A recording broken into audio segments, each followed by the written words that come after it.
বসলেন, কিছুক্ষণ পরে বলছেন মরবে তো সবাই, আল্লাহর মাল আল্লাহ নিয়েছে, এটার নাম ধৈর্য নয়।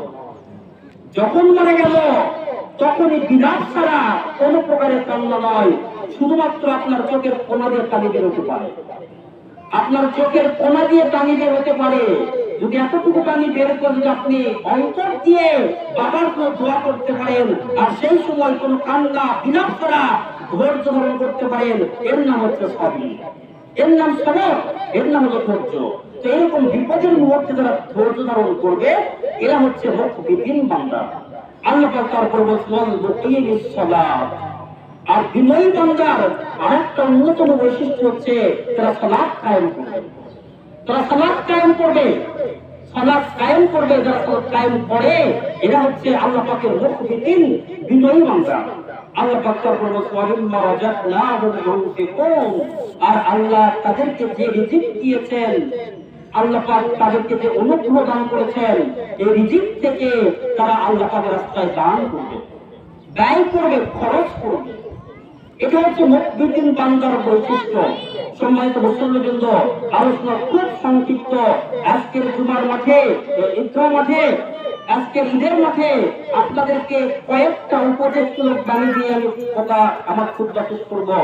এক নম্বর হচ্ছে হযরত উকবা ইবনে আমির রাদিয়াল্লাহু তাআলা আনহু থেকে একটা হাদিস বর্ণিত। তিনি বলেন রাসূল সাল্লাল্লাহু আলাইহি ওয়াসাল্লাম বলেছেন মামিন মুসলিমিন ইয়াতাওয়াজ্জাউ, এমন কোন মুসলমান যারা সুন্দর করে ওযু করলো, ফাইহুসিলু ওযুহু, সুন্দর করে ওযু করলো, সুম্মা ইয়াকুমু, অতঃপর দাঁড়ালো, ফাইউসাল্লি রাকাতানি মুকবিলান, অতঃপর 2 রাকাত সালাত আদায় করলো। ওযু করার পর অন্য কোনো দিকে মনোনিবেশ করলো না, অন্য কোনো দিকে মন দিল না, মুখমণ্ডল দিল না, সরাসরি ওযু করার পর একমাত্র আল্লাহ পাকের ধ্যানে বিকলবিহি ওয়া ওয়াজহিহি, তার অন্তর এবং মুখমণ্ডলটাকে আল্লাহর দিকে রুজু করে 2 রাকাত সালাত ওযু করার পর আল্লাহ বলেন ইল্লা ওয়াজাবাত লাহুল জান্নাহ, ওই ব্যক্তির জন্য জান্নাত ওয়াজিব হয়ে যায়। এটা বলে বলুন সুবহানাল্লাহ। 2 রাকাত সালাত, মাত্র 2 রাকাত সালাত ওযু করবেন, 2 রাকাত সালাত আদায় করবেন। আল্লাহ রাসূল বলেন তার জন্য জান্নাত ওয়াজিব হয়ে গেল। আপনি কখন ওযু করবেন? যখনই অপবিত্র হবেন, যখনই অপবিত্র হবেন তখনই 2 রাকাত সালাত আদায় করেন। একটা হাদিস তো আপনারা অবশ্যই শুনেছেন, আল্লাহর নবী হযরত বিলালকে বলছে, বিলাল তুমি তো আমার আগে জান্নাতে গেছো, তুমি তো আমার আগে জান্নাতে পৌঁছে গেছো। বিলাল বলছে হুজুর এখন বুঝতে পারলাম না।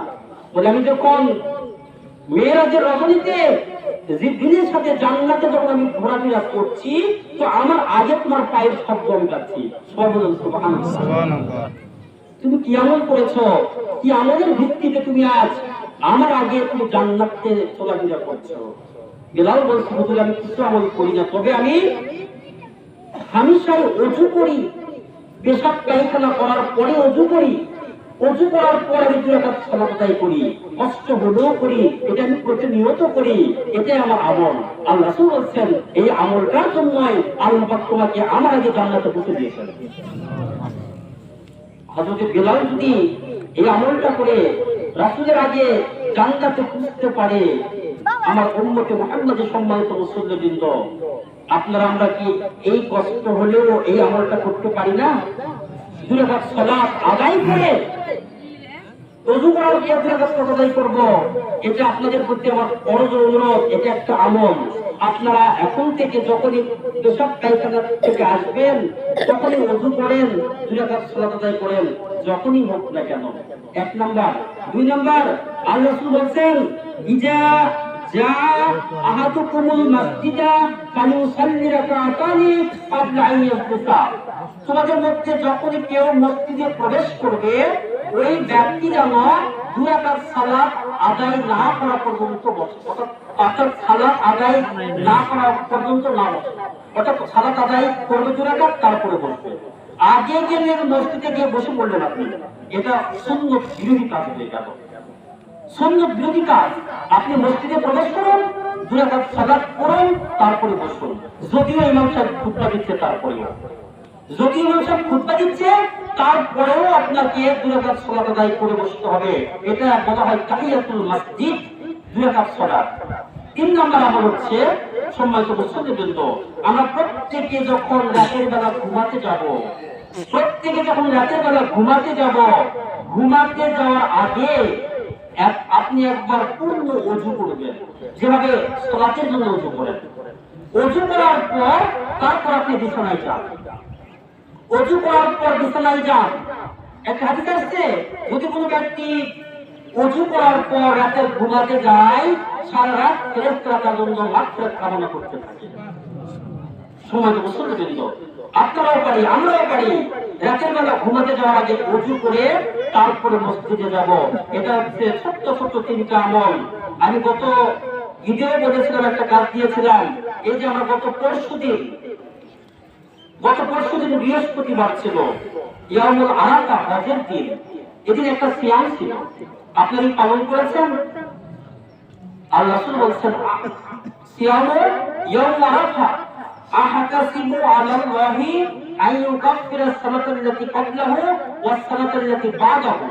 রাসূল বলেন, যদি কোনো ব্যক্তি হজের দিন সিয়াম পালন করে, আরাফার দিন সিয়াম পালন করে, আমি আশা রাখছি আল্লাহ পাক ওই ব্যক্তির 2 বছরের অপরাধ ক্ষমা করে দেন। কোন 2 বছরের? এই যে বছর আপনি সিয়াম পালন করছেন, তার আগের 1 বছর, তার পরে 1 বছর, আগের 1 বছর, পরে 1 বছর, এই 2 বছরের অপরাধ আল্লাহ আপনার ক্ষমা করে দেন। এই সিয়ামে ইয়ামু আরাফা, আরাফার দিনের সিয়াম। আমি আবার বলছি, আগামী বছর যদি আমরা বেঁচে থাকি, অবশ্যই যেন আমরা ওই দিন সিয়াম পালন করি। আল্লাহ আমাদের সকলকে সেদিন সিয়াম পালন করার তৌফিক দান করুন, আল্লাহুম্মা আমিন। আরেকটা সিয়ামের কথা বলছি, এই যে জিলহজ মাসের পরে কি মাস? মুহররম মাস, আশুরার সিয়াম। 2টা সিয়াম, মুহররম মাসের 9 তারিখ, মুহররম মাসের 10 তারিখ, এই 2টা সিয়াম পালন করেন। আল্লাহ রাসূল বলেন, আহতাসিবু আলাল্লাহি আন ইউকাফিরা সানাতাল্লাতী ক্বাবলাহু, অর্থাৎ তার পূর্ববর্তী 1 বছরের অপরাধ আল্লাহ ক্ষমা করে দিবেন। পূর্ববর্তী 1 বছরের অপরাধ ক্ষমা করে দিবেন এই মুহররমের আশুরার সিয়াম পালন করার মাধ্যমে। আর সর্বোপরি আজকে যারা কুরবানি করবেন, কুরবানির পশু জবাই করবেন, যারা অন্তরকে কুরবানি দিচ্ছেন, পশু জবাইয়ের সাথে সাথে আপনার অন্তর থেকে সমস্ত রাগ, হিংসা, বিদ্বেষ, শত্রুতা, বিদ্বেষমূলক আচরণ, বিপদ, ঘৃণা, যা কিছু আছে, রোগ সমস্যা, সব কিছুকে পশু কুরবানির সাথে সাথে আপনি কুরবানি দিয়ে দেন। যদি দিতে পারেন তাহলে আপনার কুরবানিটা গ্রহণযোগ্য। কারণ আল্লাহ পাক বলেন, লা ইয়ানাল্লাহু লুহুমুহা ওয়ালা দিমাউহা ওয়ালাকিন ইয়ানালুহু তাকওয়া মিনকুম। ওই কুরবানি জবাই করলেন, তার রক্ত, তার গোশত আল্লাহ পাক কিছুই চান না, কোনটাই আমার দরকার নাই। আল্লাহ কি কোনটাই পছন্দ না, বসে একমাত্র কুরবানি দাতা, যিনি কুরবানি দিচ্ছেন, তার অন্তরের তাকওয়াটা আল্লাহ পাকের কাছে পছন্দ, অন্তরের তাকওয়াটাই করছে। আসুন আজকের ওই কুরবানি করার মাধ্যমে সমাজের মধ্যে একে অপরের প্রতি হিংসামূলক ভাব, বিদ্বেষমূলক ভাব, ঘৃণা করা, বিপদ করা, তাকে দেখে হেয় কর্তৃত্বমূলক আচরণ করা, সমস্ত কিছু আমরা ভুলে যাই, সমস্ত কিছু পরিহার করি। আল্লাহ আমাদের সকলকে একদম স্বচ্ছ, খাঁটি মুমিন মুসলিম হিসেবে কবুল করে দিন। সকলে বলি আল্লাহুম্মা আমিন। মহান আল্লাহ রাব্বুল আলামিন আমাদের সকলকে 5 ওয়াক্ত সালাত আদায় করার তৌফিক দান করুন। আল্লাহ তাআলা আমাদের সকলকে সঠিক, সুস্থভাবে, স্বচ্ছভাবে কুরবানি করার তৌফিক দান করুন। আল্লাহ, আমরা যত কুরবানি করব, আল্লাহ প্রত্যেক ব্যক্তির, প্রত্যেক পরিবারের পক্ষ থেকে তুমি সেই কুরবানিগুলোকে কবুল করে নাও।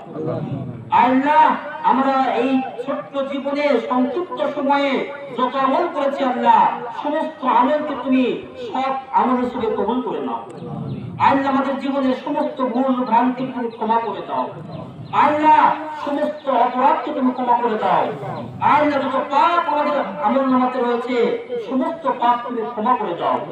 রব্বুল আলামিন আমাদের সকলকে তোমার দ্বীন পরিপূর্ণভাবে মেনে নেওয়ার, কায়েম করার তৌফিক দান করো। আল্লাহ, পরিবারে শান্তি দান করো। সবাই আমাদের বলুন আল্লাহুম্মা আনতাস সালাম ওয়া মিনকাস সালাম তাবারাকতা ইয়া যাল জালালি ওয়াল ইকরাম। একমাত্র শান্তিদাতা হচ্ছে আল্লাহ। হে আল্লাহ, তুমি আমাদের পরিবারে শান্তি দাও। আল্লাহ ভাইয়ের মধ্যে শান্তি দান করো। আল্লাহ পিতা পুত্রের মধ্যে শান্তি দান করো। আল্লাহ স্বামী স্ত্রীর মধ্যে শান্তি দান করো। আল্লাহ পাড়া প্রতিবেশীর মধ্যে শান্তি দান করো। রব্বুল আলামিন, সমাজ থেকে সমস্ত অন্যায় তুমি দূর করে দাও। আল্লাহ সমাজ থেকে সমস্ত অনাচার দূর করে দাও। আল্লাহ আমাদের সকলের মধ্যে সম্প্রীতি ভ্রাতৃত্ব বন্ধন তুমি পয়দা করে দাও। আল্লাহ আমার এই মুসলমানবৃন্দ অন্তর থেকে কি চাই, আল্লাহ তুমি প্রত্যেকের চাওয়াটাকে পূর্ণ করে দাও। আল্লাহ প্রত্যেকের নেক মাকসুদকে তুমি পূর্ণ করে দাও। আল্লাহ আমাদের সকলকে তুমি ক্ষমা করো।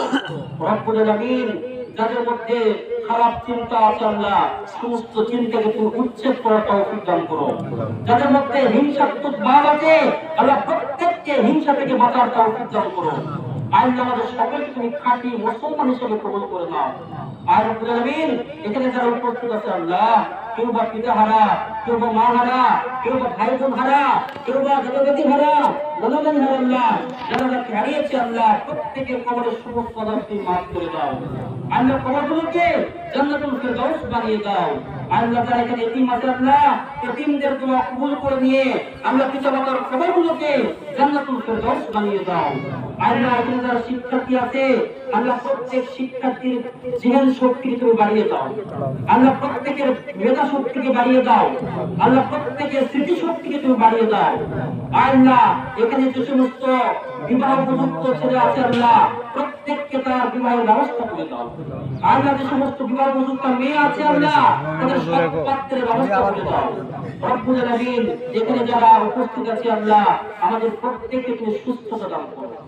যারা অসুস্থ অবস্থায় রয়েছে আল্লাহ প্রত্যেককে সুস্থতা দান করো। আল্লাহ বিশেষ করে এখানে একটু রফিকুল ভাই দোয়া প্রার্থী হয়েছেন আল্লাহ অত্র চণ্ডীপুর কাতারিপাড়া জামে মসজিদের অত্র ইমাম মোহাম্মদ মাওলানা মাহমুদুল হাসান, আল্লাহ তাকে তুমি শেফায়ে কামেলা দান করো। আল্লাহ এখানে যারা অসুস্থ রয়েছে প্রত্যেককে তুমি সুস্থতা দান করো। আল্লাহ যারা ঋণগ্রস্ত অবস্থায় রয়েছে আল্লাহ প্রত্যেককে তুমি ঋণ থেকে মুক্তি দান করো। আল্লাহ আমাদের সকলের জীবনে শান্তি দান করো। আল্লাহ আমাদের সকলকে পাকাপুক্ত খাঁটি মুসলিম হয়ে কবরে যাওয়ার তৌফিক দান করো। আল্লাহ এই দরখাস্ত রেখে আজকের মতো আমরা কিন্তু আমাদের খুতবা এখানে সমাপ্ত করছি।